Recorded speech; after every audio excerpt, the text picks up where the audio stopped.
All right, welcome back to another episode of Phoenix Edge. This is an RPG and gaming news podcast. My name is Hat, And I am Eric. And I am Stan. and today we have some topics to get to. Now, before I list these topics, I just want to say that we're supposed to have our podcast on Monday. We had some time conflicts, and we had some time conflicts yesterday. So we're doing the podcast today. There's been some more recent news that we want to get to, but we're going to have another podcast in like 4 days. So we're going to talk about the topics we originally had planned. We'll touch on some newer things, but stuff like the Final Fantasy VII Remake introduction trailer and some of the news regarding that we might actually touch next week. But the topics we are going to talk about this week, we're going to talk about E3 2020 being canceled due to the coronavirus. We're also going to talk just in general about coronavirus and its impact on gaming. We also have a Japanese Final Fantasy fan survey that went out, and we're going to go over the results. It's actually pretty interesting stuff. Then we have some news, some quick news here. We have Reggie from Nintendo. We finally found out what he's been up to or what he's going to be up to in the future after retiring from Nintendo. He's going to be joining Gamestop. Did not expect that, so we're going to talk about that. We'll talk a little bit about the PlayStation 5 presentation. Not a whole lot for us to get into there, but we'll touch on it lightly. We think that there's going to be actually some new stuff coming out, later in the week. So information's moving really quickly right now.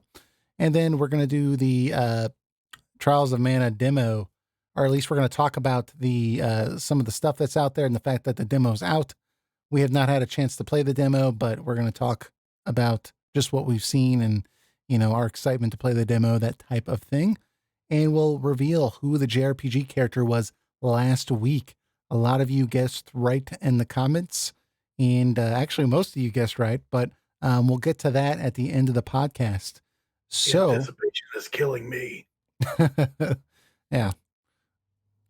Well, I was surprised so many of you got it, so good job. But let's get to our first topic here. E3 2020 has been canceled due to the coronavirus. This has been a crazy couple of weeks, especially in America, because, a couple of weeks ago, like I wasn't even that concerned about this. I was like, I'll wash my hands.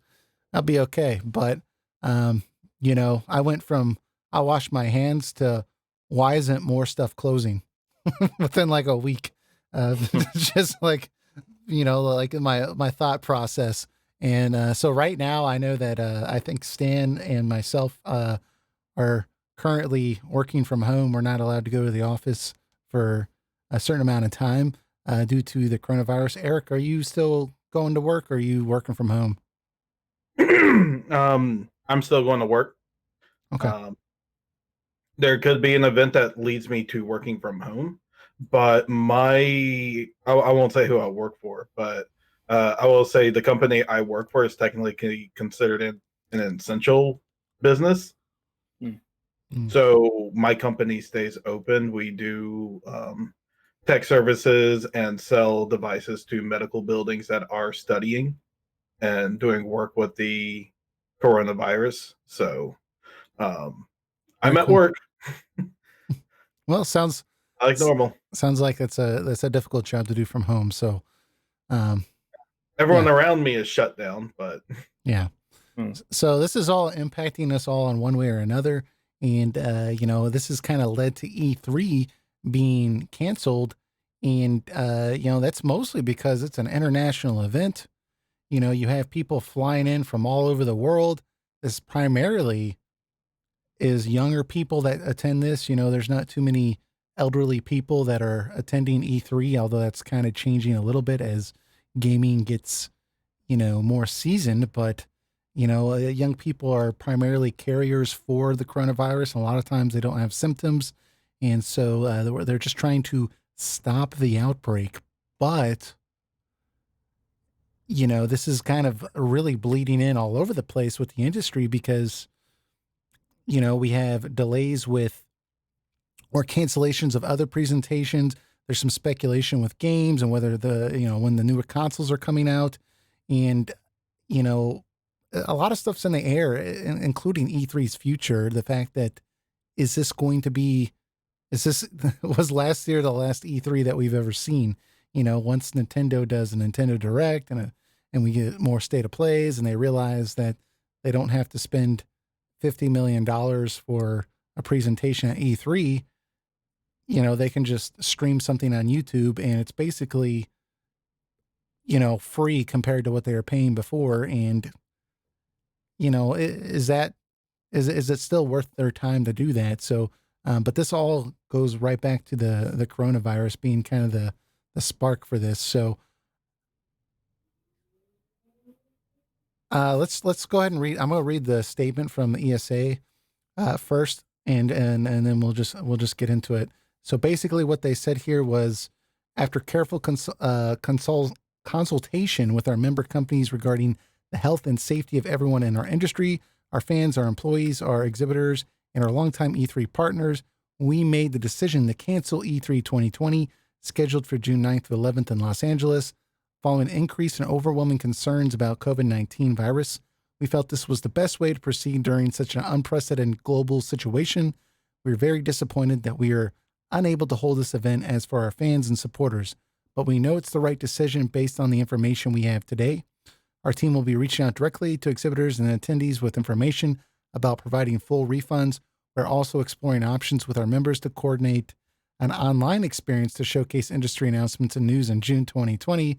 Updates will be shared on e3expo.com. We thank everyone who shared their views on reimagining E3 this year. We look forward to bringing you E3 2021 as a reimagined event that brings fans, media, and the industry together in a showcase that celebrates the global video game industry. Good luck, E3, for if you think these companies are going to pay you that much money to stream their trailer on your website when their own channel, like Nintendo's own YouTube channel, has like millions of subscribers, know. But I don't know. What do you guys think about this whole situation? What are your thoughts?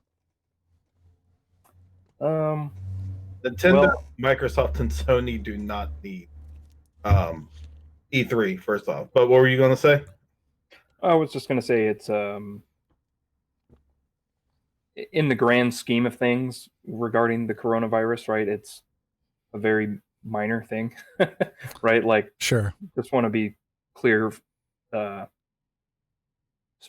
the outset that, there's much more serious issues regarding the virus and the global impact it's having. So, but for the video game world, it is kind of a pretty big deal that E3 is canceled for the first time in forever. I think they've never missed a year. Yeah.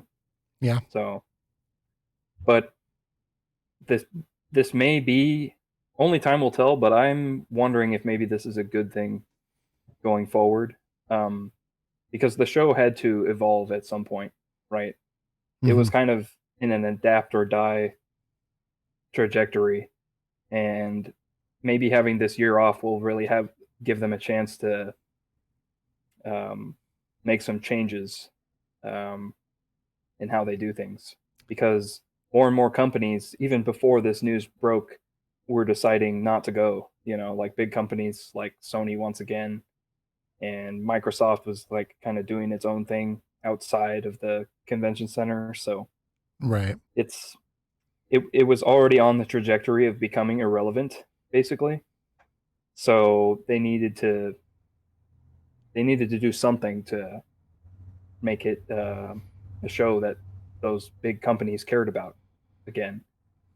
And I think this virus was the last nail in the coffin, really. Oh yeah.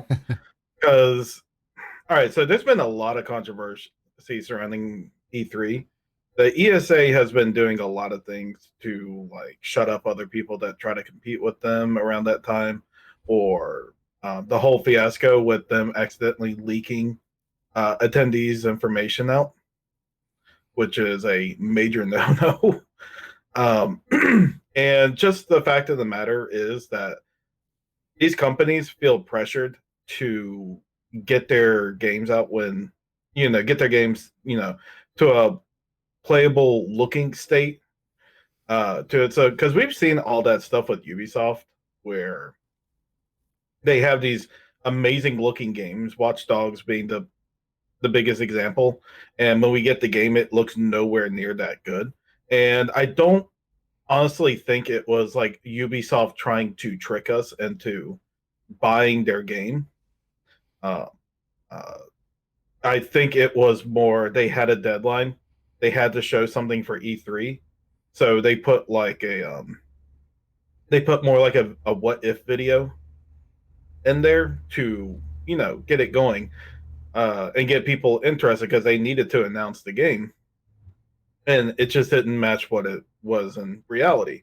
And I think now that since Microsoft, Sony, and Nintendo all have the power to make their own directs in their own terms and their own times, they can show off the games the way they want them to and in the state that they want them to be in. I mean, just as Stan said, I think every year E3 is becoming less relevant with the internet around. And I think the only downside will be showroom floor. But I mean, you can easily make a showroom floor for people, and it'd still be cheaper than doing an E3 spot, I believe. So obviously, you would just invite like journalists and stuff like that. But Right. I think most people's dreams of wanting to go to E3 are pretty much done because it's so crowded. I've never been to one personally, but all the stories I've heard, it's so crowded that the games you want to play, you wait for hours in the line just to play for like 10 to 15 minutes. Mm-hmm.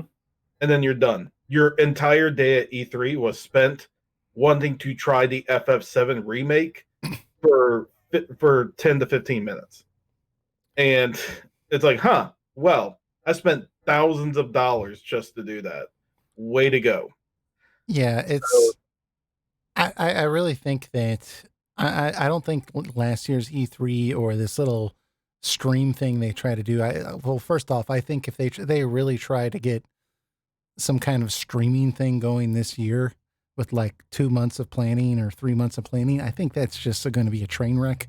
And I think it would just be better off if they just didn't do that to begin with, because the people are already doubting whether E3 is relevant. The last thing you want is you can't even stream a presentation or something like that. So, but I think that next year there will be an E3. I think that's going to be a big deciding factor. But I think you guys are right. Like, they're going to have to do something to change the pace of what they're doing and get people excited about E3 again, because of all the things Eric you brought up and stuff you brought up, Stan, is exactly right. I mean, people are really wondering, like, do I even want to go to this? Is this really something I want to go to? And then I was seeing reports where like the amount of money it costs to get space at E3 is just like ridiculous. Like even like a 5x5 foot booth, right? It's not like you're like having people come in to play your game. You just like one guy standing behind like a counter, talking maybe with a TV behind you. It costs like 40 grand, like, and it's for like a day. It's really expensive. So, and like Nintendo, to have their presentation there, they're spending like $40 to $50 million. It's ridiculous. And to just make a Nintendo Direct, aside from the labor that went into making that video, in the development of the game, aside from that, like putting it on YouTube's free. They might actually make money off it, from the advertisements. Their production value at most probably costs like just a few small $1,000 with like the green screen and the editing and stuff Right. like that. But that definitely beats having to wait till E3 or some other conference and then pay them to show your stuff on there. Like, and everyone goes crazy when the Nintendo Direct happens.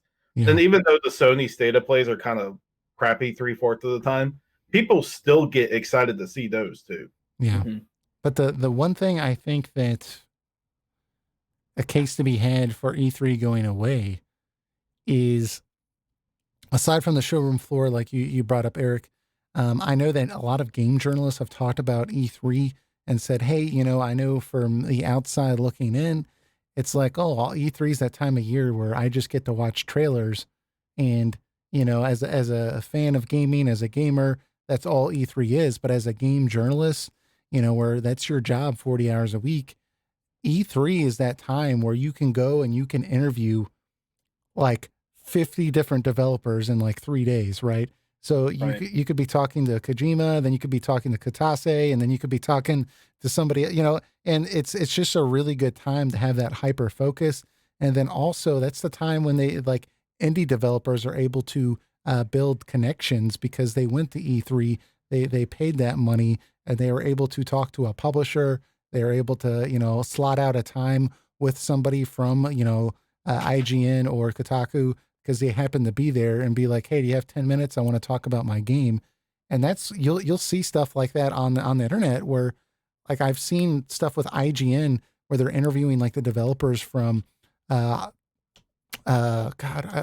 Cosmic Star Heroine, that indie game, right? And like IGN would never interview them, but they just happened to be at E3 that year, and IGN's trying to cover as much as possible. They had a free like 20 minutes, and they're like, "Yeah, come on, we have a table here, let's talk." And and so I think that there's a whole networking side that E3 really facilitated. That I think that going away is gonna kind of suck. Mm-hmm. But I do think you guys are right that if I owned a Sony or Nintendo, like I wouldn't keep paying money to do that, especially when I can basically do the same thing for free, you know. So E3 is gonna have to change what they do, and maybe the coronavirus was just the nail in the coffin, like Eric, like you said, and it just kind of sped everything up. The I mean, inevitable. it sucks in general that the virus is causing events to shut down in general. Hmm. Uh, so I think it sucks for E3 in that regard. I wish that wasn't the primary reason, but on the other hand, like I just wanted to see E3, just fade away from their own mistakes and their inability to evolve or make things more accessible to like developers, publishers, and stuff. And it's just, I mean, to put it bluntly, it's a shit fest. It absolutely is on the back end. We even have mentioned in one of our things here that Jeff Keighley, like, even it wasn't attending this year's E3 Hmm. because of all the shady stuff that's been going on in the back with it, and he finds it all like he finds it like ethically wrong everything they do, so he refuses to attend. And Jeff Keighley is a very influential person in the industry. Rather, if you like that award show he does every year or not, like people still like him, they still listen to him, they still go to him. So Yeah. that's a very major hit on E3, him calling them out. Mm-hmm. Yeah, and he decided not to go before kind of even the possibility of it being canceled due to the virus was even in anybody's mind. He decided Mm-hmm. back in February that he just didn't like the direction they were going in, and so and no one even asked him. He just kind of came out and announced publicly that he wasn't going to go. And then yeah, he didn't give any very specific reasons, but he kind of said that he didn't agree with the direction that the ESA was going in general with the show. So Yeah, I mean, it's just yeah. yeah. I think that going forward, if E3's not as relevant as it was in the past, if it still survives and they can still maybe it doesn't cost quite as much to put on these shows, but companies emphasize their own marketing more so with the Nintendo Directs, with the state of plays, etc. I think we'll start to move away from this announcing games 8 years early, and showing footage of a game that doesn't even exist just because you feel like you need to, Make a splash, right? yeah, because otherwise you got Angry Joe just trashing you on YouTube because your presentation sucked, and it's like, well, we can't have a good one every year. These games take years to make, but you feel like you still need to be there to show that you're relevant. And so, Now, yeah. Jeff Keighley did say something here that's absolutely spot on. In an interview with Wired magazine, he said the show does need to evolve, but move in more of a digital and global direction. Absolutely true. If E3 wants a shot of surviving, then they really got to evolve and adapt to the way the internet is. If they mean to survive in any way, shape, or form, It's too late, man. It's too late. It's It like might be, yeah. I look at E3 and I'm like, if they start going more digital, like it seems like they want to try this year, it just seems kind of like GameStop to me, where like GameStop missed the buck when they didn't become Steam, right? Like they should have owned that process, and they could have owned the control of like a large part of games going out there, and they could have controlled the digital media, and they could have had they had every resource in their side of the court to make that happen, and they just let it slip, right? And E3 in a separate way, but similar, they held a mantelpiece of like how important they were and how people felt they were so relevant.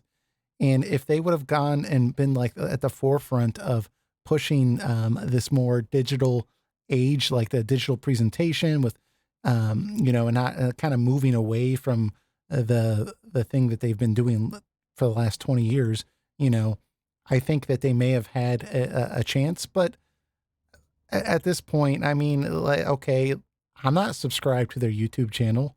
I mean, if a Nintendo Direct comes out and Nintendo releases it on their own platform, it's going to get far more views than if like Nintendo streamed it on E3's YouTube channel. Like it's just like why would these companies pay them money to stream it on their smaller platform? That doesn't make any sense, Yeah. What's in it for them? And if you're not going to have the showroom floor, if you're not going to have all those interviews, if you're not going to facilitate that process, then the only thing you're doing is you're charging them a bunch of money to stream their stuff on your smaller platform. They're not going to do it. where's the irony now that probably in a year or two from now, it'll be people used to beg to get their stuff shown at E3. Now E3 is going to beg people to get stuff shown at their show.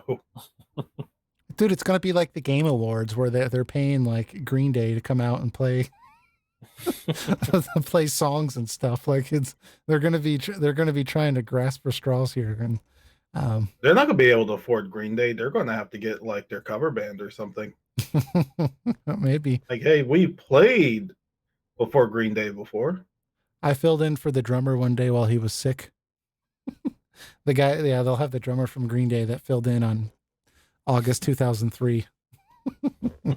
Yeah, exactly. Yeah. So, I don't know. I'm kind of interested to see what they do with this E3 Expo. They're trying to do something on their website. I'm slightly interested in that, but it's it's understandable though, just to kind of bring it back home why they're doing this. It's a bold move to make. I mean, they're going to lose millions of dollars by not doing this, but it would have been an absolute nightmare in the press if they kept that thing open and like Los Angeles just became like a cesspit for a sickness and people were dying and stuff. It would have it was unavoidable. So really, when I heard of stuff like shutting down, like I think it was like PAX East, I believe that got shut down. Like I thought to myself, oh man, I guarantee E3's going to go down also. Yeah. Well, oh great. And the thing is, it moved so quickly because I saw people like 2 or 3 weeks ago speculating that they were going to close E3. And like when I first heard people were speculating about that, I thought they were going at it from the framing that because Sony wasn't going to be there. And I was like, yeah, okay, they're not going to lose that money. And then I saw people were like, no, the coronavirus. And I was just like, oh my God, I didn't even think about that. So and sure enough. So I'm just glad they made the right move. But did you guys have anything else you want to comment on that before we move on? Not really. All right. So this next topic, we have a survey on the Final Fantasy fans. I'm going to pass over to Stan because he's done the most research on this, and we're just going to kind of go over some of the results and some of the more interesting highlights. But Stan, take it away. Yeah, so there was a Japanese news company called NHK that did a online survey for in Japanese, so it was on their Japanese website, just surveying Final Fantasy fans, asking for their favorite game, their favorite character, their favorite music track, and their favorite boss or summon, which they, for some reason, put both like into the same category. So that's like kind of a strange category. But yeah, it started on December 20th and went through to February 11th. So it was about almost 2 months that people were able to log on and vote. And also, if you were savvy enough with Google Translate, you could have voted in any language. Like, it was not locked to Japan only. If you knew Japanese or if you could translate the website yourself, you could have voted if you wanted to. So this may not be entirely Japan, but I think it's safe to say that a big chunk of it is the Japanese fans' opinions. 468,000 respondents. That's a lot, dude. Yeah, almost 500,000 people voted. So as far as I'm aware, this is the largest ever survey for Final Fantasy in Japan. I looked around and I couldn't find anything even close to that number. So we can pretty much take this, unless somebody can correct me, we can pretty much take this as like Japan's opinion, yeah. Right, on the game. I was surprised all 468,000 people said they didn't like Final Fantasy 14. I'm just kidding. Eric? Haters gonna hate. Haters gonna hate. Anyways, Stan, continue. All right, so I guess we'll go through the results here. They ranked the top 30. I'm just going to go through the top 10 real quick, and just start from number 10 and work up to number 1, I guess. So Final Fantasy 15 is number 10, followed by Final Fantasy 11, and then Final Fantasy 4 is 8th. The 8th favorite Final Fantasy, right? Yeah, the 8th favorite. Yeah, so it's important to note that people did not rank which games they liked the best. They had a single vote and had to vote for their favorite in the franchise. So that kind of affects how the list plays out, I think. I'm more interested in the 5 that are left out. Okay, so I was at Final Fantasy 4 was number 8. Mm-hmm. Final Fantasy 8 is number 7. Final Fantasy 5 is number 6. Yeah. Which is pretty good. And Final Fantasy 14 is number 5. So it's in the top 5. I keep telling you all it's good. No one believes me. No one believes me. Japan agrees. And then number 4 is Final Fantasy 9. Number 3 is Final Fantasy 6. Number 2 is Final Fantasy 7. And then number 1 is Final Fantasy 10. Final Fantasy 10 is, more people pick that in Japan as their favorite Final Fantasy game than any other game. Just to emphasize, go ahead, Eric, you were going to say something. I was just going to say, I wasn't surprised at all by this list until FF10 beat FF7. Well, just to emphasize, though, what Stan brought up was they could only pick one game. So it's possible that Final Fantasy VI is everyone's second favorite game, right? But because, everyone picked Final Fantasy X, or so many people picked Final Fantasy X as their number 1, that put Final Fantasy VI in third place, right? Yeah. Because you can't pick your first, your second, your third, etc. So I think this probably is the reasoning why Final Fantasy 15 is number 10, but and this list goes higher than that. So like Final Fantasy Tactics is the 11th place. Now that might seem kind of low and surprising that 15 beat Tactics, but Final Fantasy Tactics is like a version of that game has not come out in 15 years. You know, Right. Final Fantasy 15's been having $100 million in marketing for the last 3 years. It's funny you say that because just a quick little new teensy weensy news announcement. Final Fantasy Brave Exvius War of the Visions that we've talked about on here before comes out next week for North America. And it is a spiritual successor to Final Fantasy Tactics. But anyways, go on. The same gameplay style. Yeah. Yeah. So it's pretty interesting, though, that of so many people voting, though, that Final Fantasy X was the number one pick. I'm a big Final Fantasy X fan, but it's kind of weird because growing up, the fan base was really split about Final Fantasy X, right? A lot of people did not like that game when it came out. They for various reasons, they didn't. No, it was, dude, people were crapping on Titus. They didn't like Titus. They didn't like his voice acting. People were upset that it wasn't like all like Final Fantasy 7-ish with like motorcycles and stuff. Like there's a lot of people that just did not like the tone of the game. I thought all those people were crazy because I played the game and I loved it. And, it seemed like Final Fantasy X was like the common thing to hate on for a long time until now people have kind of warmed up to it. So it's kind of interesting now to look back and see, okay, people are in love with this game. Yeah, I think the game had a mixed, mostly still positive reception from the fans of the series, although it definitely had its detractors, early on, for reasons like you said, the voice acting or the lack of the traditional world map exploration. We have to remember that voice acting was from like the early 2000s. Yeah. So I don't know if people are comparing to how well it's aged or not, but I remember people complaining even back in the day, and I thought that was just ridiculous because, hey, look, I turned down my volume too when Titus and Yuna started doing that laugh. So yeah, but I remember it's just like, dude, have you looked at any other game with voice acting that was out then? And even then, some people were complaining, and I'm like, dude, this is pretty freaking good. Like most of the other stuff sounded like some guy reading a piece of paper into like a tin can.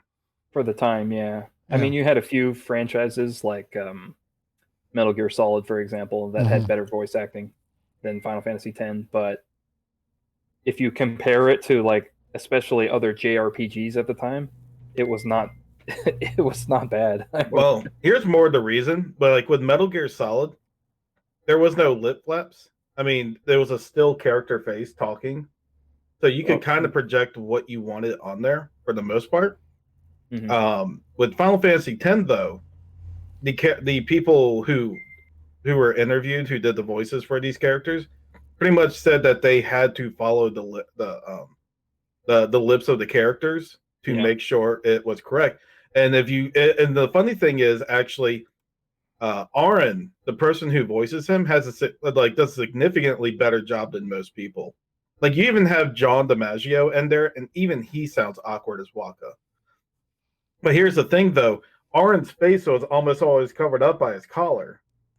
So the person who didn't have to, so he was saying that since his face was covered up all the time, he didn't have to do the follow the lips unless the camera was panned in at a certain angle where you could see it. Right.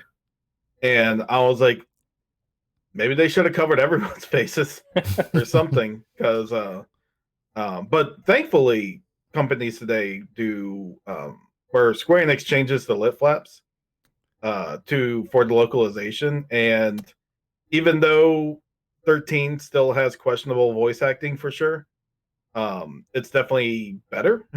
Dude, 13 has amazing lip sync, and it's much better than Final Fantasy 15, to be honest. Yeah, that's kind of surprising, huh? Yeah, I was very disappointed in that because there's one particular scene I remember was really bad. Gladiolus was like telling Noctis a joke, and afterwards he smiles, right? And his character is like the model finishes the joke and is just sitting there smiling, right, with a big grin, and you can see his big white teeth. but like he's still telling the joke. I'm just like, dude, this is a PS4 game.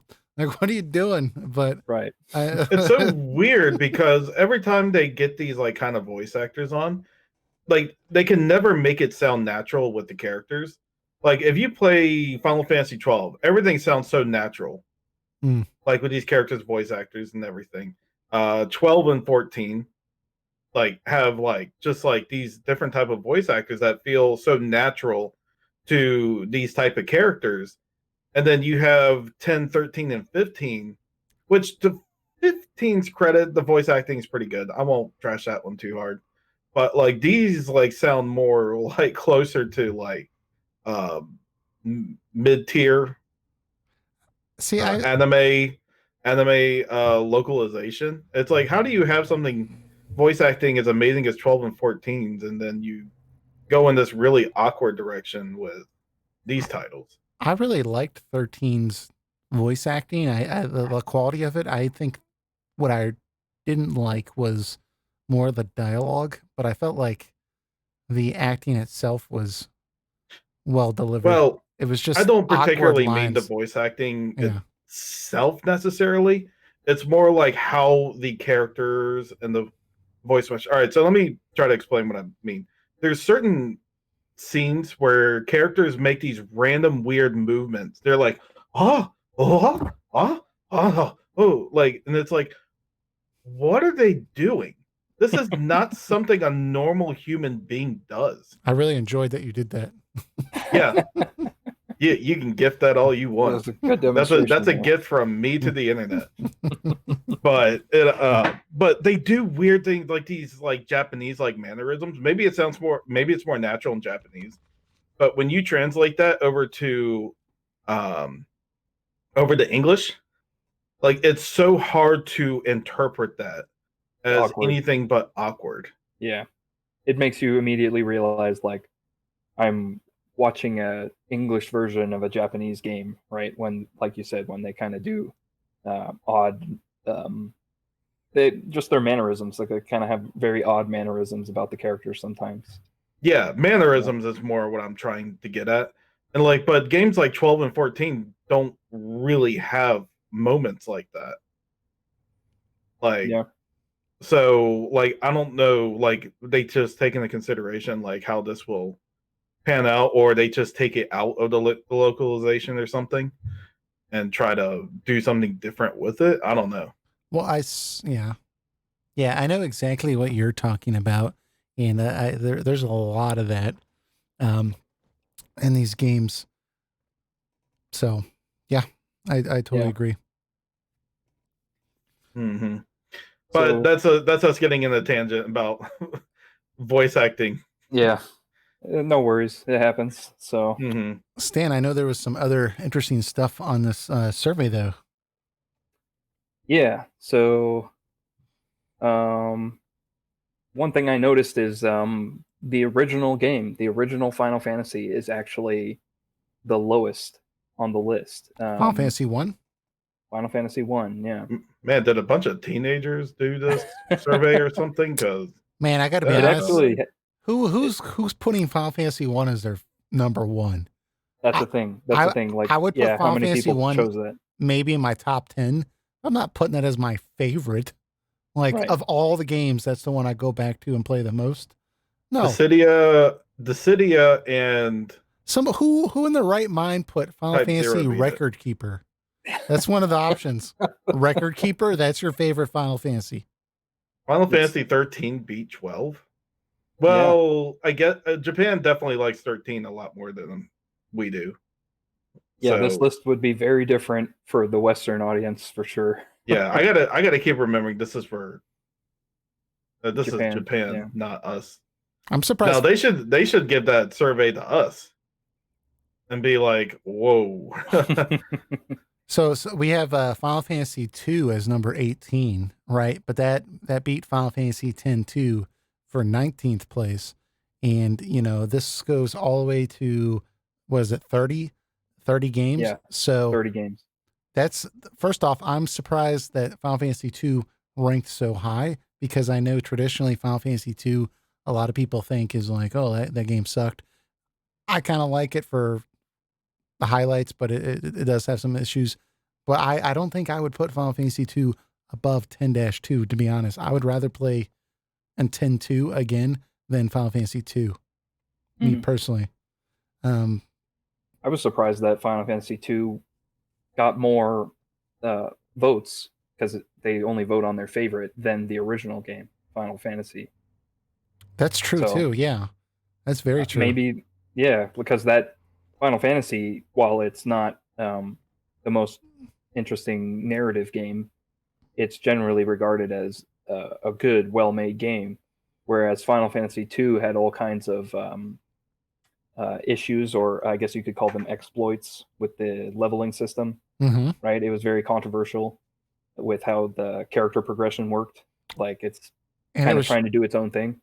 So that's very surprising. But maybe some people really like that, and that's why it got more favorite votes. You know? Yeah, and but the game was just brutal, dude. The longer you played it, I sometimes when I'm like doing work around, my apartment or whatever, and I know it's like me cleaning stuff up or something like that, or whatever, it's going to take a while.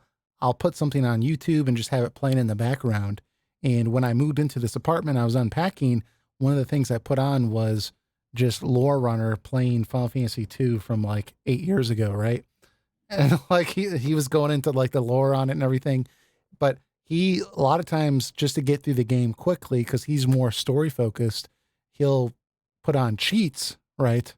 So he put on cheats for Final Fantasy 2, 9,999 HP. Everyone does 9,999 damage, and he got to the final dungeon, Pandemonium, right? And he got a game over. Even with cheats. Yeah, even with like max everything. Like it was just like an enemy just like killed every character in one hit. It was just like the game like was like that, where it would just do stuff like that was so unfair, and it like that's why it just I don't know. Brutal. Yeah. Yeah. It's like you beat it once and then or just get kind of far in it once and then that's it. But man, it beat 10-2. It beat Lightning Returns. It beat 13-2. I actually like 13-2. I'm one of those weird people. I like 13-2. I don't like Lightning Returns. So, pretty interesting though. Yeah. And there's more to this. Yeah, to move on to the characters, I guess they listed a lot of characters, like it goes up to 75 characters, but I'll just point out the 10 through 1. The 10th most popular character is Zack Fair from FF7 / Crisis Are we Core. reading the same thing? Or am I looking so. I'm at the NHK fan poll? Yeah. Or because it doesn't say Zack on 10th place for mine. Oh no? This one says Sephiroth on the one I'm looking at. Oh really? Let me check. You making stuff up, Stan? No, I think he secretly likes Zack more and wants him in there. There's no integrity to this voting. We're gonna need a recount. I don't. I mean, you can. It looks like there was 200 characters, right? So okay, that's straight Japanese. So for 10th place, we have Sephiroth. That's kind of surprising in its own right, because Sephiroth is one of those characters that's iconic. The fact that he would be at 10th place, and Tifa beat him at 9th. Then we have Lightning at 8th, Titus at 7th. Emet Selk, I don't know how to say that. Emet Selk. Yeah. And yes, absolutely. Because I still think it even today. I think Emet Selk is actually he competes with Sephiroth. He definitely does. But I think he is probably potentially the best villain to ever come from the Final Fantasy series ever. And I don't say that lightly. That character in that story for that game is so ridiculously well written that he definitely deserves a spot here. Well, he got voted for number 6, so that is impressive. Now, they do a different, I think this is supposed to be Zidane from Final Fantasy IX. They spelled it Djidane. I tried to Google it, and it came up in like a different language. I think it's like kind of like Jin, so it's like Jidane. We did. And I think that's how it's pronounced or how it's spelled out in I don't know which country, but not our here. country. Yeah, so it's like initially I was like, who's his favorite character from Final Fantasy IX? How do I not know this? But we got Vivi at 4th place. Everyone loves Vivi. Yeah, very understandable. Then we have 3rd place Aerith, Yuna at 2nd, and then number 1 being Cloud. That doesn't surprise me with Cloud. Of course, Cloud, but Cloud is the most iconic character in the Final Fantasy series, so that's no surprise there. Yeah. He is the representative for Square or for Final Fantasy and Smash Bros. True. So, yeah. Stan, I think you were going to bring up something along the fact that Final Fantasy X took number 1 as the favorite game, but the characters themselves were not the favorite characters. Well, Yuna is number 2, and Titus is number 7. But in the top 10 favorite characters, though, we have Cloud at number 1, then we have Tifa at number 9, and Sephiroth as number 10. So we have 3 characters from Final Fantasy VII. Yeah, that's true. But we have no characters from Final Fantasy VI. Yeah, Final Fantasy VI ranks third favorite game, but that's amazing. But no, that means the people who voted for Final Fantasy VI chose characters from other games as their favorite, right? Which is interesting, right? If you notice, this entire list is of the 3D era and beyond. Yeah. Like nothing from the Super Nintendo era. Yeah, before. Where's all the Final Fantasy II fans? So maybe they're ranking it based off like more of a cinematic type of angle, maybe. Well, I think those characters are more marketable, I guess, and more kind of you can see their distinct designs better than you can with the sprite art of the SNES era. Yeah. And you're able to flesh them out more with less limitations. Mm-hmm. I mean, but Final Fantasy VI still did a really good job on fleshing out the characters.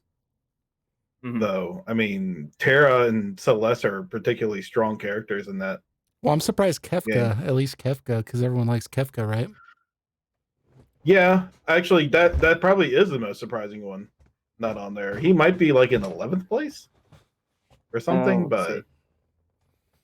Well, yeah, we have the info here. Yeah, he's number 43. Jesus Christ! No one. I guess Japan wasn't as impacted by Kefka as we I were. don't think apparently. so. Yeah. Well, the rumor has it, at least according to Sakaguchi, that he didn't realize at the time that Final Fantasy VI was so popular outside of Japan, and he was kind of under the impression that Final Fantasy VI was actually kind of a disappointment. And, that's kind of why they went a totally new direction with Final Fantasy VII. One of the reasons anyways. And only later, 10, 15 years later, where there was so much fan attention around Final Fantasy VI, did he realize, what kind of imprint it made. But apparently Kefka didn't make that big of an impression. No. At least in Japan. The main cast for 6, like some of the more main characters are kind of all bunched together in the list. So Terra is number 17. Celeste is number 19. Locke is 21 and Edgar is 23. So they're kind of all bunched together there, which is interesting. I'm curious, is Beatrix on there at all? Does she rank? Let's see. Number 52. Man, come on. She beat Waka. Waka's the 53. She just beat Waka. I like Waka. I'm a Waka fan, but you ain't top 10 material Waka, unfortunately. Man. Yeah, it's interesting. This next list, I'm sorry. This next list is really weird though. They mixed bosses and summons together. Oh yeah.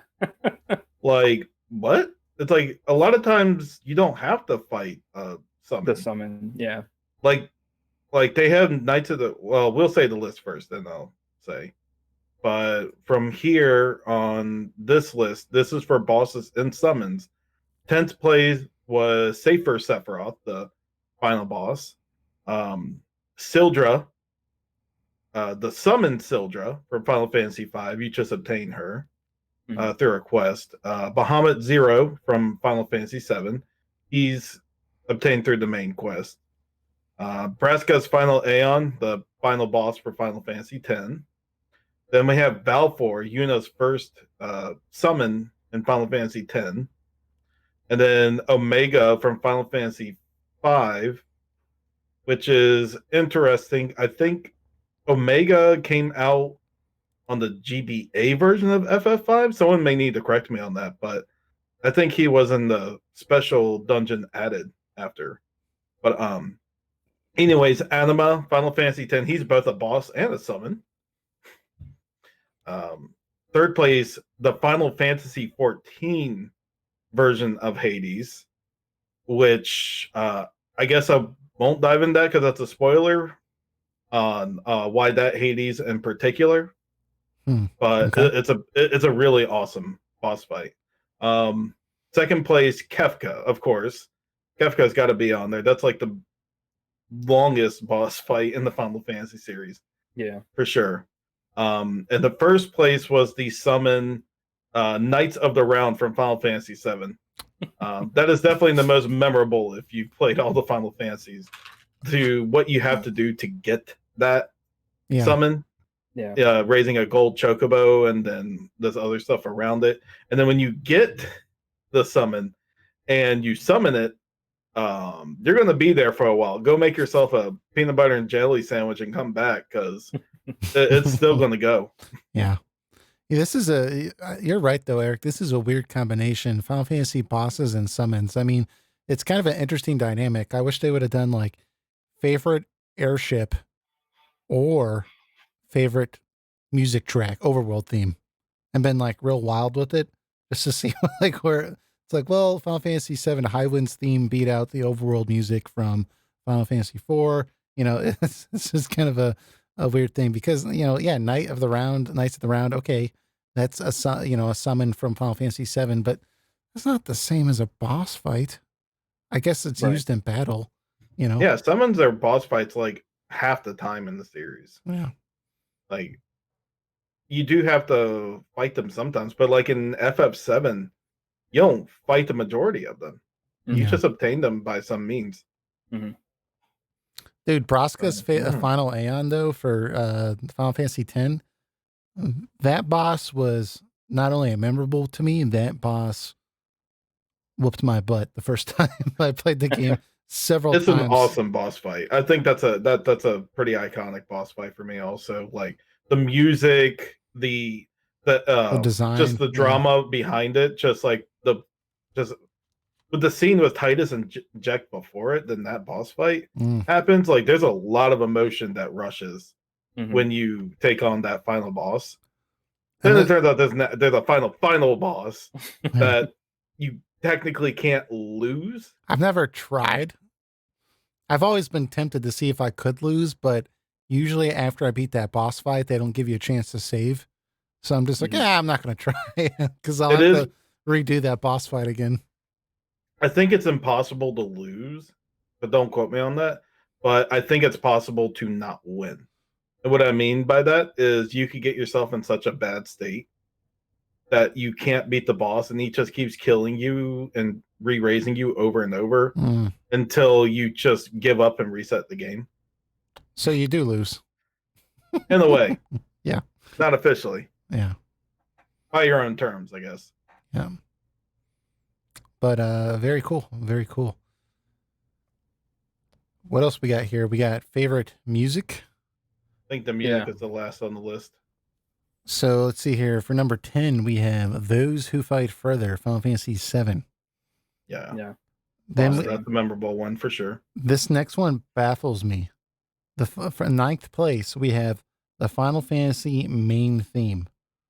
Yeah, you know what funny thing about that theme is that It's Nobuo just Uematsu was asked about it. He said arpeggios.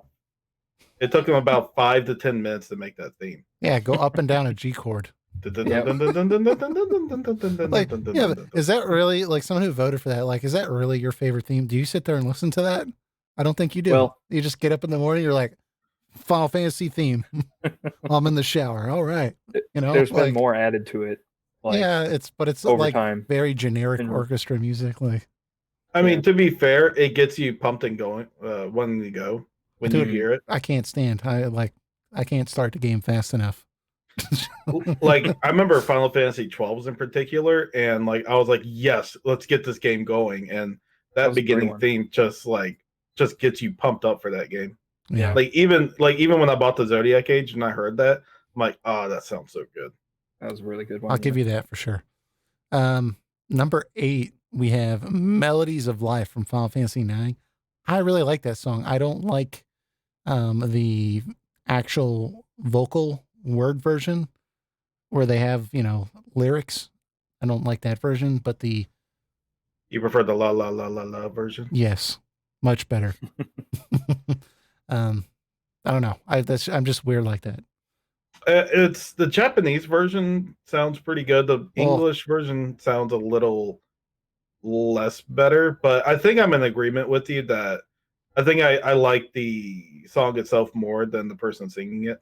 Yeah, because once I know what they're saying, it almost feels to me like a Disney song, and without knowing what they're saying, it just feels like its own composition. I don't know. It just feels more right. Like I'm imagining what they're saying. Like there's stuff going on in the scene. So I'm kind of like imagining what's supposed to be expressed here. But once you put words on it, like you're like not leaving anything to imagination. Like you're just telling me, what they're saying. So, but number 7, we have Aerith's theme from Final Fantasy 7. Yep, the one that makes everyone cry.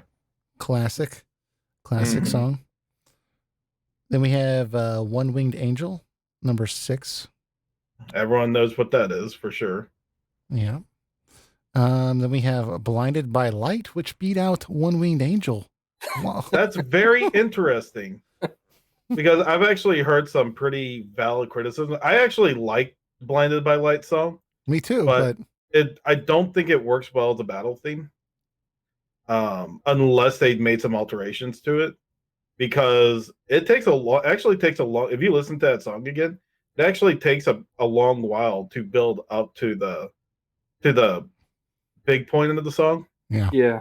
And I think if they cut it to the part where it gets to that a lot faster, I think it'd work out a lot better as a battle theme.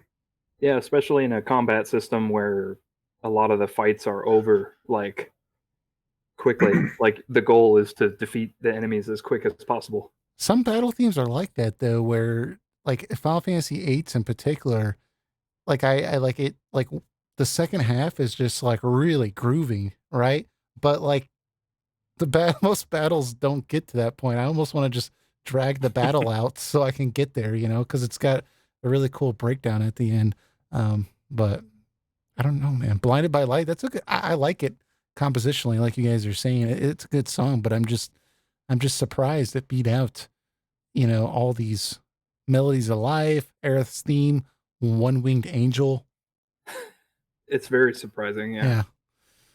It's such a weird title too, Blinded by Light. I mean, I don't know, man. Just put on some sunglasses. You'll be okay. But Searching for Friends, Final Fantasy 6. Yeah. Very good. That's a great one. Yeah. That's a good one. Another, not too as surprising, but Eyes on Me, Final Fantasy 8. I guess for this number 3. This is another I enjoy the song more than the person singing it. Because if you hear Eyes on Me like on the piano, it's really nice. It has good moments. It's kind of one of those songs where like I've seen so much cringy stuff associated with it, but like people obsessing over the lyrics that don't make sense. you know, and I find out people got married with that music playing, and like it's just it's not that That's good. okay. FFA doesn't make much sense either. It fits. Like yeah, but like the sentences grammatically make sense. But anyways, like just if you've never done this before, go look up the lyrics to Eyes on Me, read it out loud, and tell me what you think. But you are right, like compositionally, like the melody is pretty good. So I think sometimes with these songs, like it's written in Japanese and then it gets translated to English, and it's like, I don't know, it's probably much better in Japanese, I guess, where it was intended to be written. I'm just guessing Yeah, here. maybe. Second place, Clash on the Big Bridge, Final Fantasy V. Yeah. That's a good song. I'm surprised that made it. To me, that's like a deep cut. I would be surprised that most voters would know that song. There's a fun fact about that one too. Nobuo Uematsu was actually interviewed about that song too, Mm-hmm. and he actually said it was he is surprised that it actually was as popular as it is. It was actually going to be a throwaway song. Like he has some songs that didn't make it into the game, and he thought this was going to be another one of them, but like last minute he decided to use it, and it got popular. It makes you wonder what kind of music this guy has sitting around that never got into the Final Fantasy game. If Clash on the Big Bridge was going to be like a throwaway track, he's got to have some other like just gold gems that just didn't make it, right? Like, oh, this song sucks. And it would be like a top 10 contender. Crazy. Yeah. And then 2, Xanderkin, Final Fantasy X, number 1. That's a good song. Yeah, it's a good song. I wouldn't make it my number 1. Yeah. But it's good for the context of the moment. I would put it in my top 10 for sure. That's just me though. I'm surprised that there's not some other Final Fantasy X stuff on here, like Hymn of the Faith. Just, I guess that's more of a, I guess I enjoy that more like in the game than I do listening to it.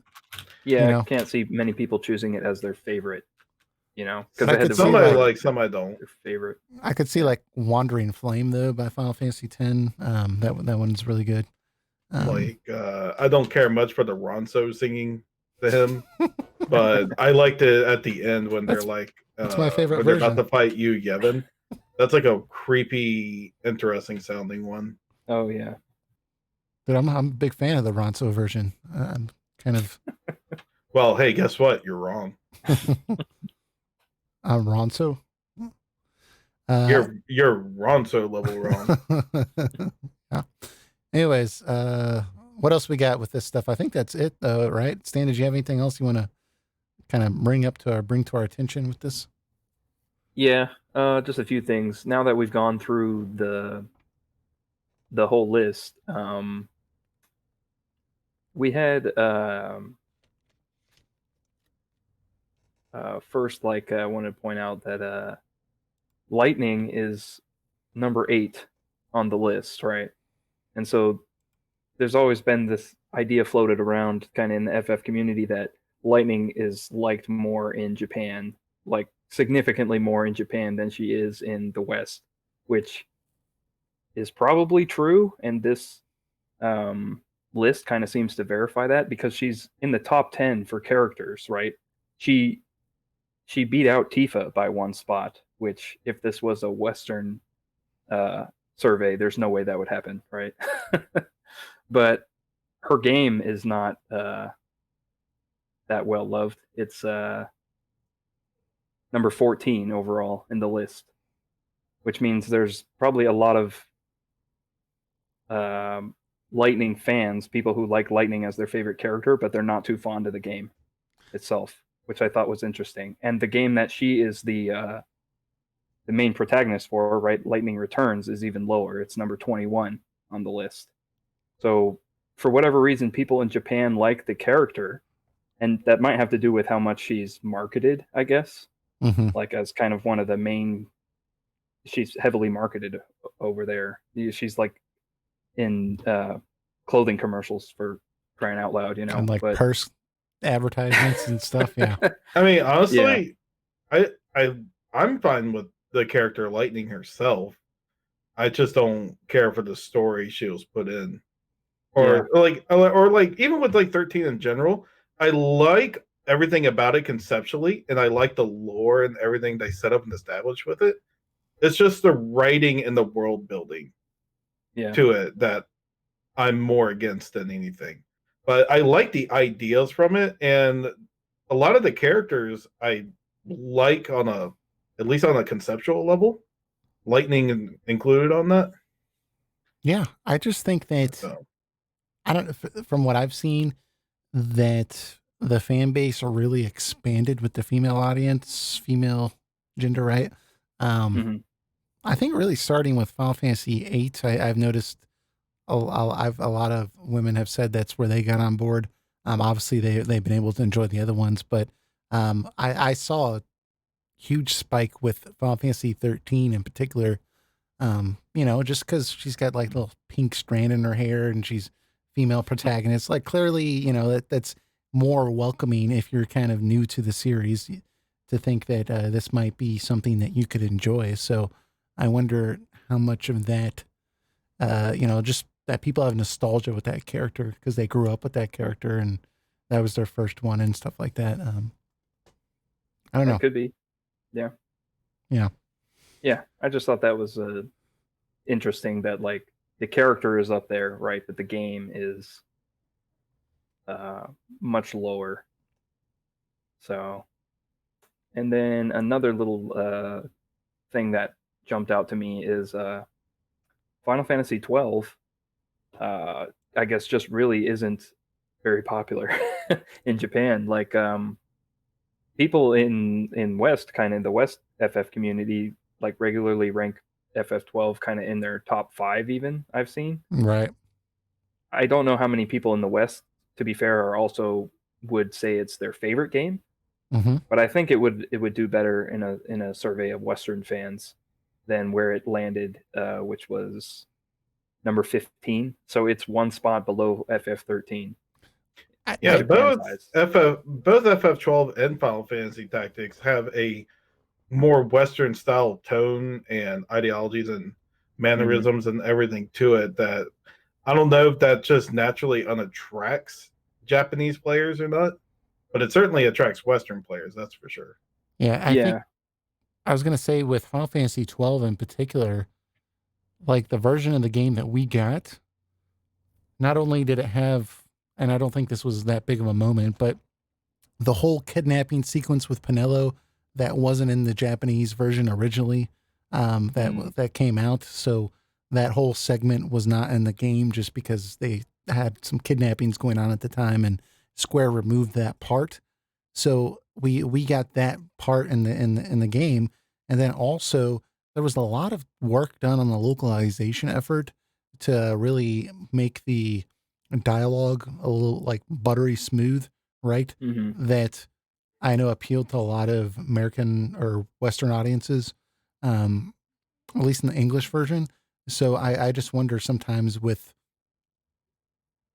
maybe the version they have in Japanese isn't as polished as the one we got, you know. Yeah. Maybe we complain about it like we do with Japanese or Japanese oriented like games as they do with Western oriented. Like Yeah. this doesn't sound like Japanese people at all. This localization is crap, and It could be. Yeah. Yeah. Yeah. And FF12, the most popular character that people chose was Balthier, but he is number 29th I thought on he the was the list. leading man. He should Yeah, be number right. one. he's a leading man in his game. Yeah, He'd be so my top pick.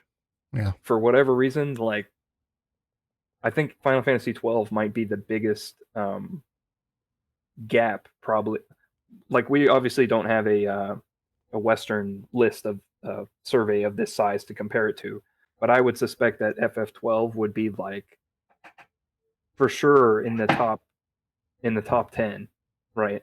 Mm-hmm. I think there might be the biggest difference, like from the West perspectives and Japan's perspective with that game in They particular. include spin-off titles in the list too. On They top do, of that, I'm surprised. Dissidia and some other spinoff game beat the first Final Fantasy. Yeah. This is crazy. I'm surprised given that Final Fantasy 15 ranked number 10 and there was so much conversation about how much people enjoyed the four brothers, you know, or they're not real brothers, but they kind of have that kinship throughout the game and they enjoy that relationship and people really liked that cast of characters. I'm surprised we didn't see Noctis on there or, you know, Ignis or Prompto. I don't know where they ranked, but I would have thought with 15 being out so recently that Noctis would have ranked a little higher. Noctis was number 13. I guess So that's he's still up there. pretty up there. Yeah. He beat out Squall and Orin. Those are the two right below him. So he did well. pretty good. He did well. Yeah, I'll he be did pretty good. interested if they did this again in like 10 years or 12 years. I'll be interested to see where Noctis how would it- lands. How would you it know. change? Yeah, that's true. But very cool. What else Yeah, we got with and this? Keep going. The last little tidbit is Final Fantasy X won, right? Like it's the most popular game, and Yuna is the second most popular character on the list. Yet Final Fantasy X-2, the game where she's the main character, is 19th. So the sequel to the most popular game that was voted, you know. Right. Wait, they have two units on there? No, it's just Yuna, just the character. Well, I Just think character, I okay. think people liked Final Fantasy X Yuna Yeah. more than like it's like, would you pick, you know, the last most recent Star Wars Luke Skywalker, or would you pick the trilogy, you know, the original trilogy Skywalker Luke And to be Skywalker? fair, the shoe puff guy is in 10-2. And he has more of a more significant role in the game. Just saying. Yeah. He's in it. Yeah, so there's that. No, I mean, but I'm being serious though. I was joking earlier, but I am being serious, and that I know the first time I played 10-2, I kind of felt like this wasn't Yuna, even though she looks like Yuna. Now that I've had time to like talk with other people and talk about her story, I can kind of see where they went with it, and it makes more sense with me. But I think, you know, initially I was like, this isn't Yuna. Like she's sitting there jumping around with like pistols and stuff and wearing shorty shorts. I was like, last time I left her, she was this very, you know, quiet, soft spoken girl in a dress with she was a cleric, you know, or a summoner. So it didn't feel the same. Yeah. If I want to make sense out of it, like it just in my mind, It how makes it makes sense. sense out of it is that Titus was more of like and how would they attempted to portray him as a more outgoing person, and Yuna was more of an introverted person. She kept more to herself than anything.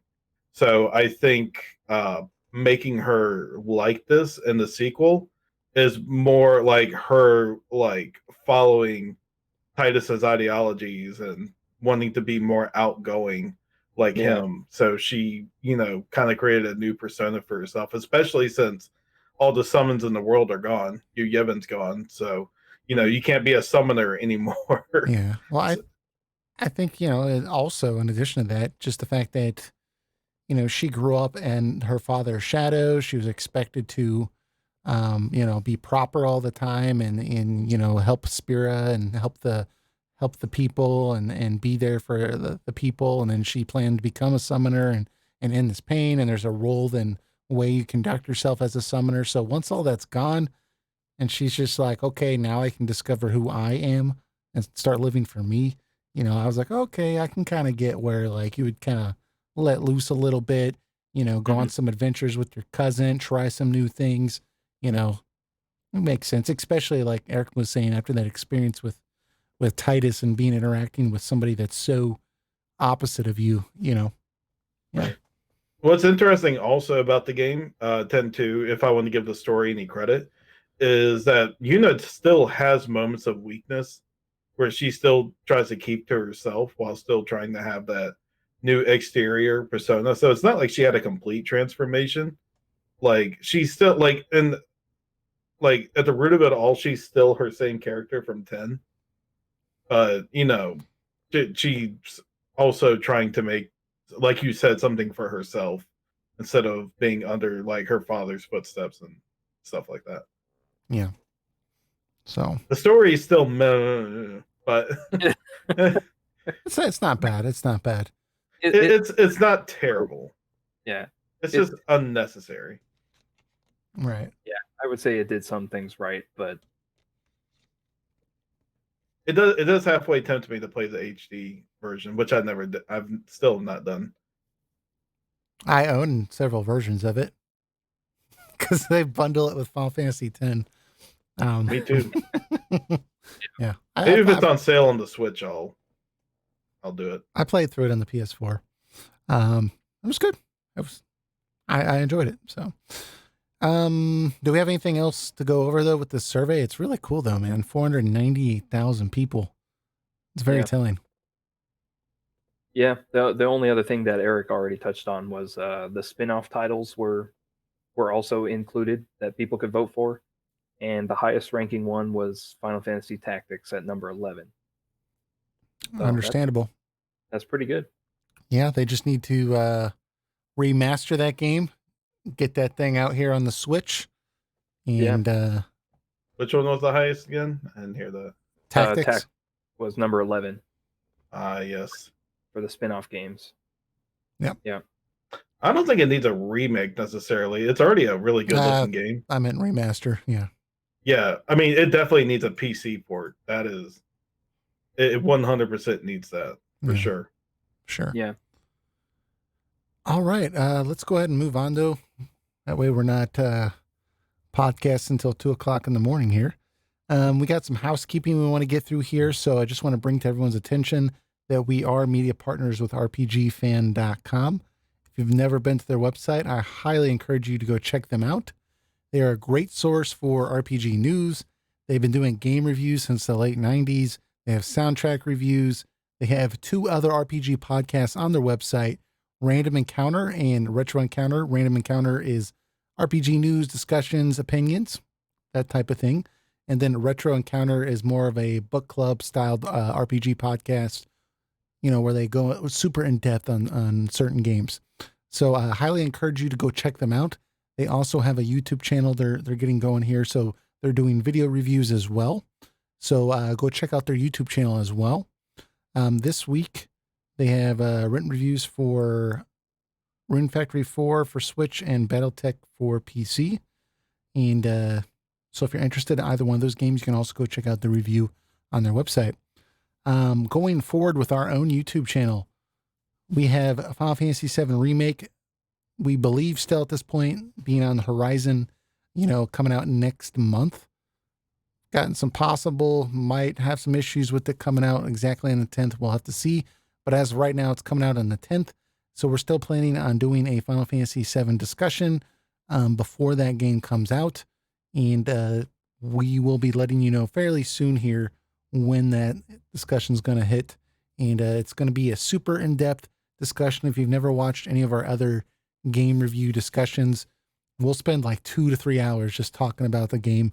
And, our last one was Crisis Core, Final Fantasy VII. And so we'll be doing the PS1 version of Final Fantasy VII just to get us kind of ready for the remake. So if you don't want to miss that, make sure you subscribe to our YouTube channel, join our Discord server, links in the description. That way you can keep up to date with anything we do in the future. All right, so moving on, we have our next news story here. Not a whole lot to talk about here, but just it's big news. Reggie, so he was known as the former president of Nintendo of America. He retired from Nintendo in April of 2019. Very iconic, well-known, associated with the Nintendo brand. People really loved him. He retired in April, and he's just been kind of doing his own thing, popping up at random places, doing interviews and that type of thing. And it just came out that he is now on the board of directors for GameStop. Yeah. Yeah. Surprising. I just want to reiterate to people that this is not like a CEO role. It's just a board of directors, meaning that like he isn't going to be on the ground level, like He was with Nintendo. directly changing GameStop. What he's going to be doing along with, I believe, the former CEO of PetSmart and the former CEO of Walmart are part of the board of directors also. Oh man, All they're pretty PetSmart. much going to be doing is just going to be like, hey, you know what? You should probably do this. You should probably do this. And, you know, like, this is failing because of this reason. You should be doing this instead. They Yeah. tell the CEO that, and then the CEO goes out and tries to make things happen. So I wouldn't expect Reggie to be directly involved. This is going to be like him showing up once in a while and looking at papers and looking at seeing what's going on, and then going to be like, okay, this isn't good. This is good. Keep doing this. Like that's basically what's going to be tied down to. So, I think that um, like what I totally agree with you, but I think that Reggie's really good with branding, right? He's really good at knowing at what gets people excited, and he's able to kind of build the stigma around a brand that gets people excited. And I have to suspect that they're paying him a lot of money to kind of try to get that insight for GameStop. And I think that is something that GameStop really needs for people to be excited about the brand. I'm not sure that even if Reggie and his opinions, even if they follow his advice, even if he's making like guest appearances, like if you walk in the GameStop and like there's a video with Reggie, like, hi, I'm Reggie. You may have recognized me from Nintendo. Now I've joined GameStop. Let me tell you some of the cool things we're doing. Like, even if they're doing something like that, or it's like a Nintendo Direct for GameStop, I don't think he would do that because, like you said, he's just on the board of directors. But yeah. even Mhm. something like that, I don't like. It would be cool. I think that he might be able to spark some extra life out of GameStop. But I at this point, I think that GameStop's just a sinking ship. I don't think they're going to be able to save it. And I don't know. Maybe I don't know. What do you guys think? The company has to radically evolve in some way, but I think it is a little too late. I'd be really surprised to see if Reggie can pull something off. I mean, he's a great businessman. He saved Pizza Hut. Um, It's so he was weird. the face of Saved Nintendo for Pizza Hut. years Yeah, I love Pizza Hut. and really made great decisions for Nintendo. Not every decision was great for Nintendo. We have Operation Rainfall. I'm never going to forget that. Uh, but he did do a lot of good for Nintendo. It doesn't mean he has a magic wand that can make GameStop magically fix itself, but this does look like a last ditch effort by GameStop to uh, get their company back in some way, shape, or form. I'm impressed they Um, even got him to associate his name with this because once you have all the success behind you, Reggie's got enough money. He doesn't have to do anything he doesn't want to do. I mean, the fact that they were able to lure him in, they must have paid him a nice chunk of change because Reggie's got to know, looking at this, that this is not, this is probably going to flop, in the next year or two. yeah, It's, and he's going to be associated with it. it won't matter to him because he got paid, so it's all good. But like, I think even he might even go in there and say, "Hey, look, GameStop, it's a little too late now. You kind of dug your own hole. You got a bad rep right now with people, um, with your business practices that have been public as of late. It's like it's going to be a rocky uphill Not for even you that. at best." They're just out of date too. I mean, like their business model, it's like they're trying to sell horse and buggies when people are buying cars. Like it's just like you go into their store and like their games are like $5 more expensive than it is on Amazon. Right. It's like their reward system isn't very good. I want to I want to support physical games, but I go in there and I buy a game used and I can buy it, cheaper new than I can buy used at GameStop. I can buy it new, cheaper on Amazon. It's like it's just I don't know. I think that Amazon gets it to you the same day also. yeah. Well, I think that they're bringing Reggie on. They're trying to build a little bit of excitement, and I think GameStop just really wants to sell themselves.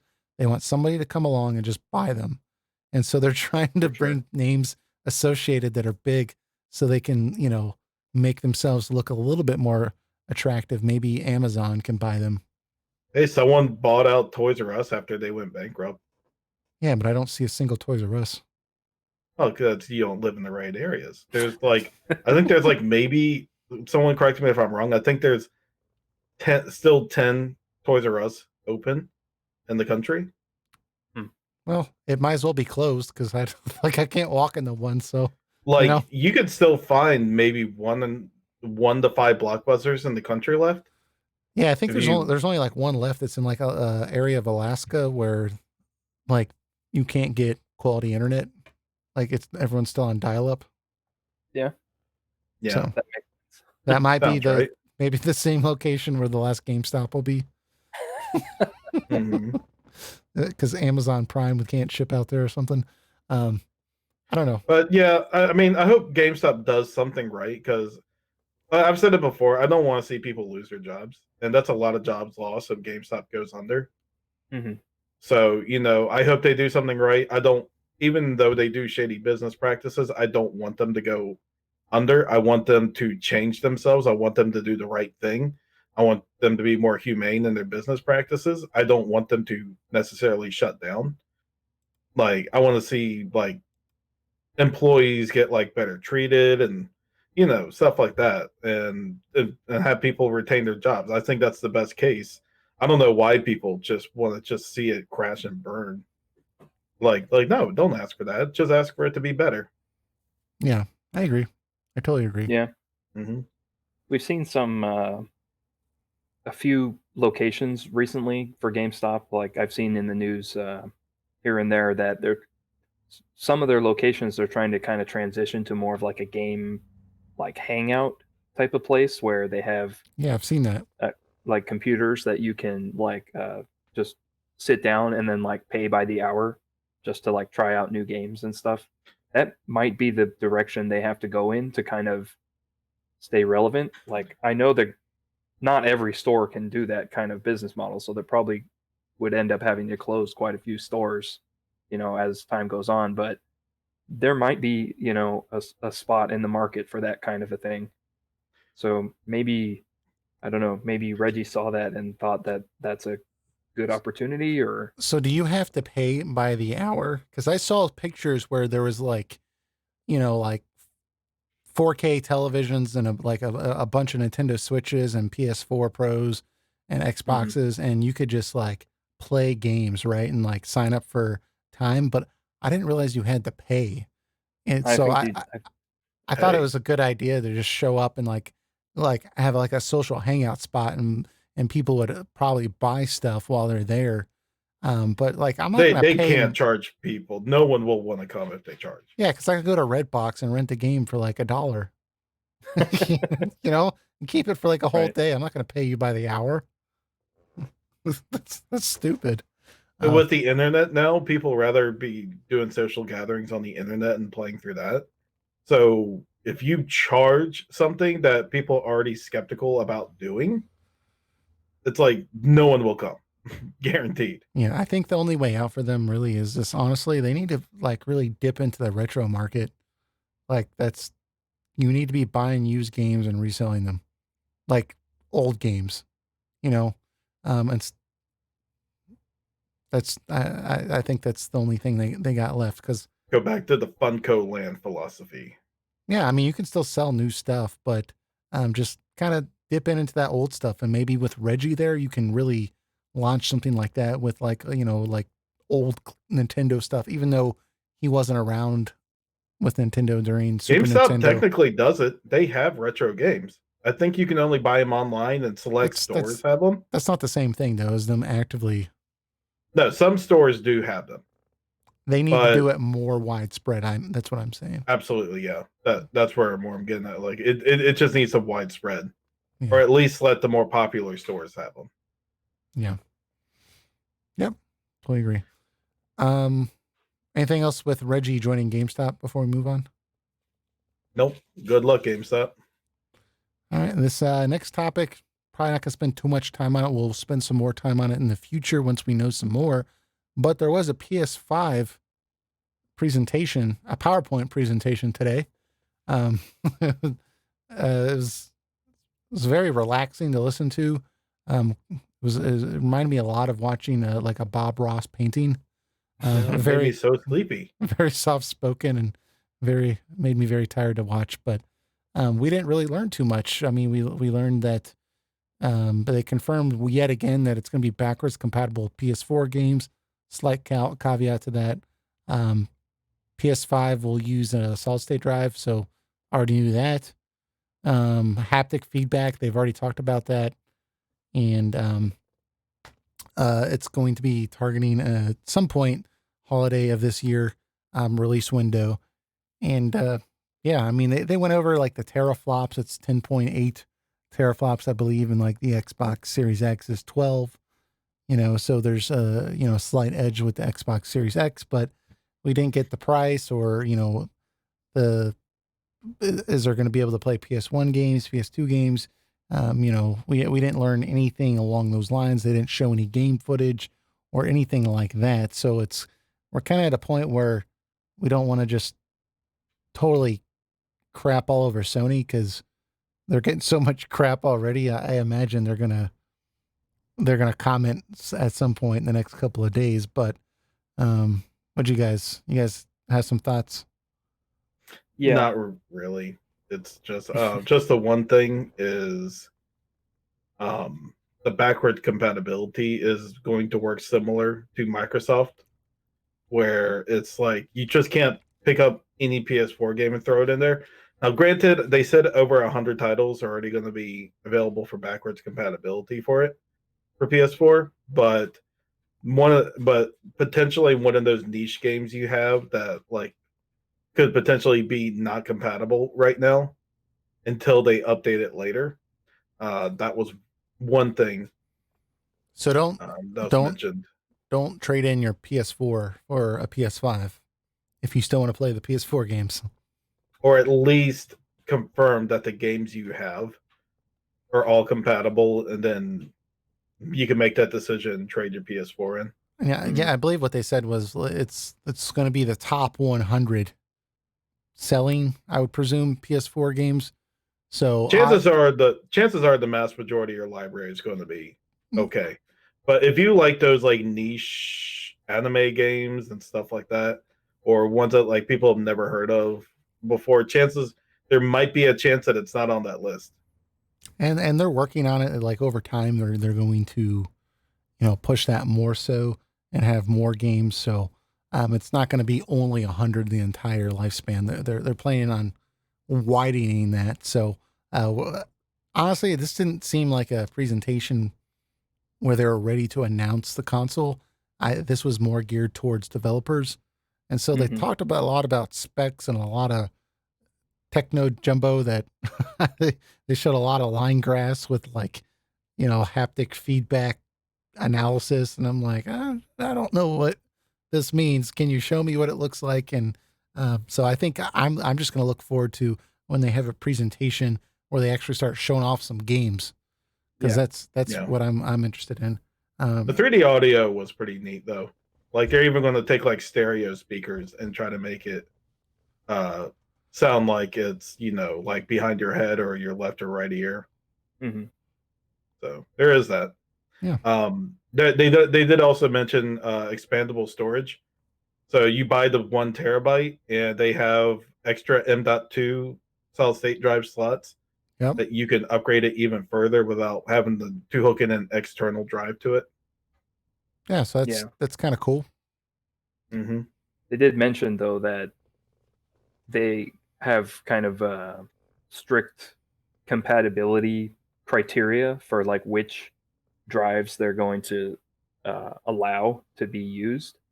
So definitely don't go out and buy an SSD that you find for cheap now, because and like Black they said Friday. that they said it needs to have the correct speed. Like there's a threshold of speed that the SSD that will come with the PS5 has, or that they're targeting for it to have. I can't remember the exact number, but they said it needs to be that same speed or higher, and that most SSDs out now are not quite at the level that they're going to require.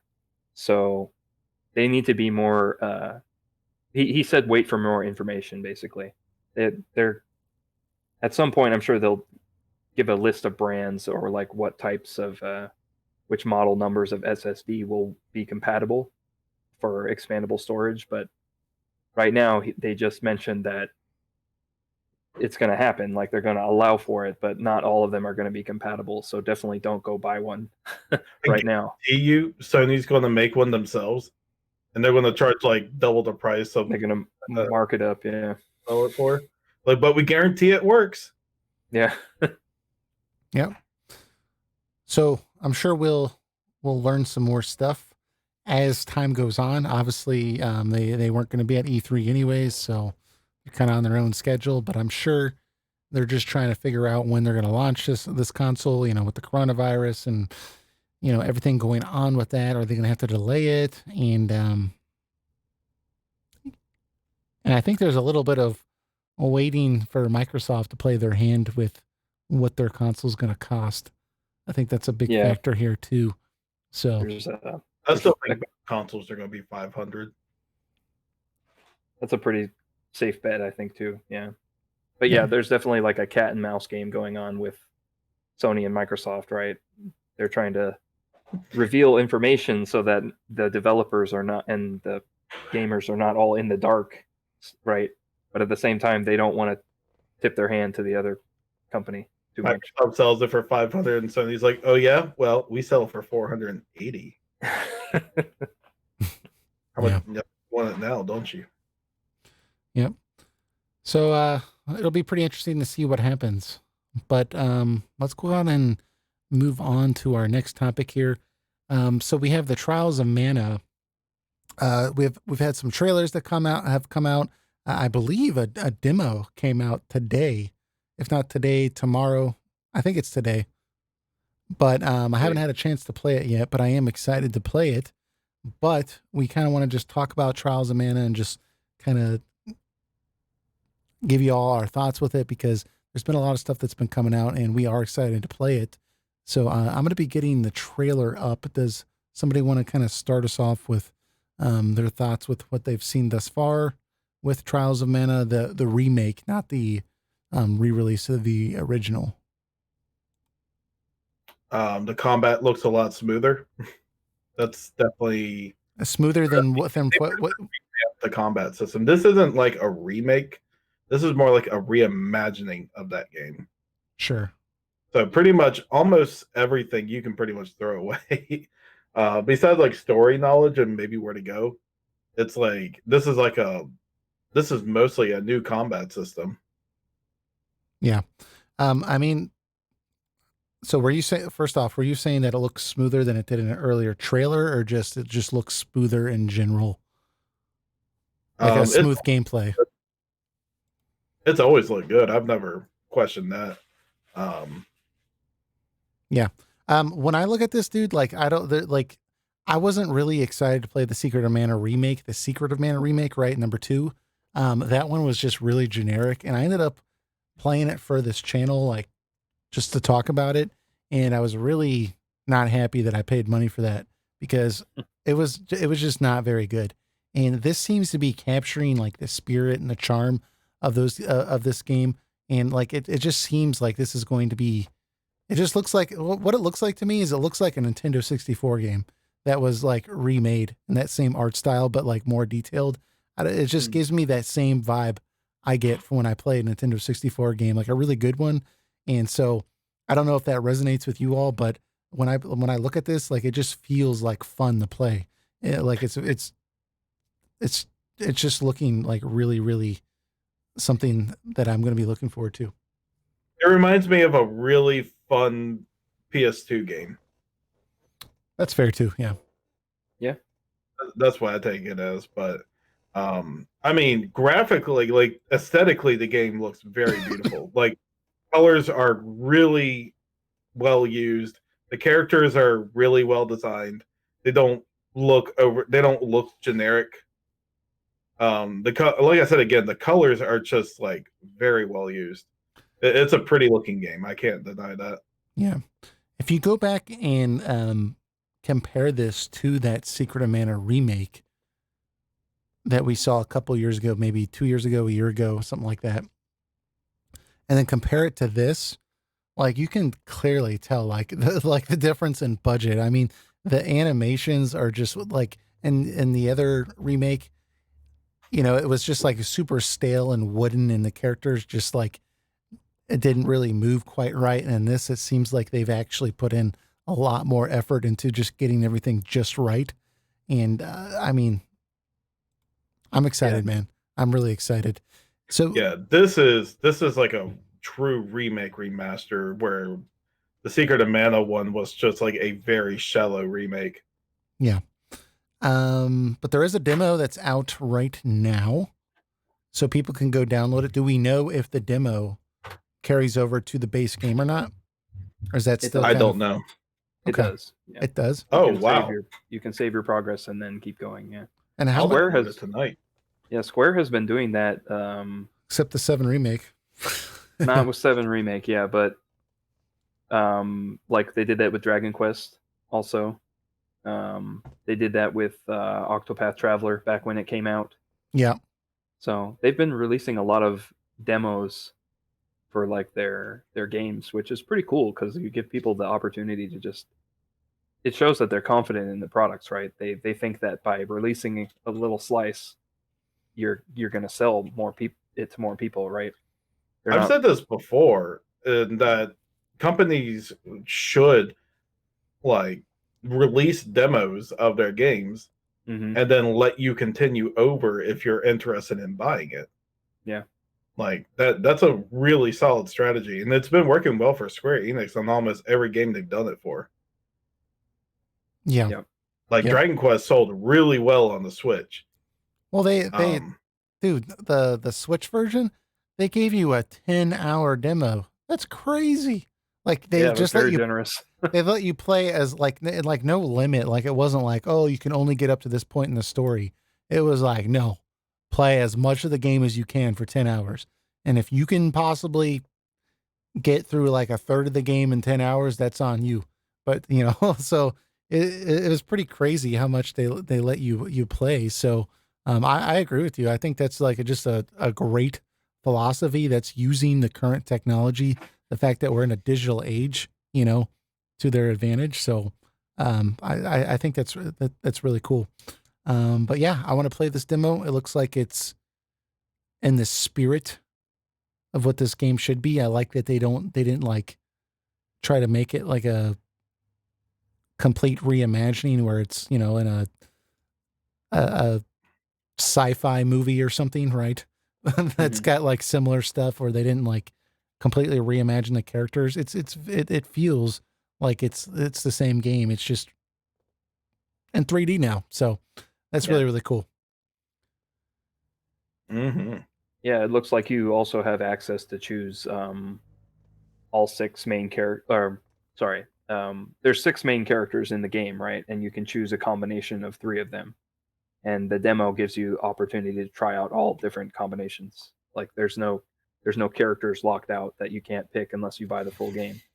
It's literally the start of the game. You can choose your 3 character combination in the demo as well. So even you could try out 3 characters and then presumably make a new game on the demo, and then try out 3 other characters, mix and match. Dude, I'm excited. When the release date is, what do we have? May? April 24th. Ooh, I gotta get through the 7 remake quick. Like a week and a half after FF7 remake. Yeah. I have the weirdest feeling that I'm going to, and I know this is very controversial, and people are going to be like, "What's your problem?" But I may potentially enjoy this game more than the FF7 remake. Like Yeah. that's how excited. I'm excited for this game in particular. This That was Resident Evil 3. unnecessary. Now I'm gonna get like, oh, this game looks like trash. Like FF7's, remakes is just amazing looking, and like I don't know what you're talking about. Like sometimes I just really like the simple action games, and this looks like one of them. It looks fun for sure. Yeah, I like turning my brain off sometimes and just like whacking things. Yeah, it looks fun.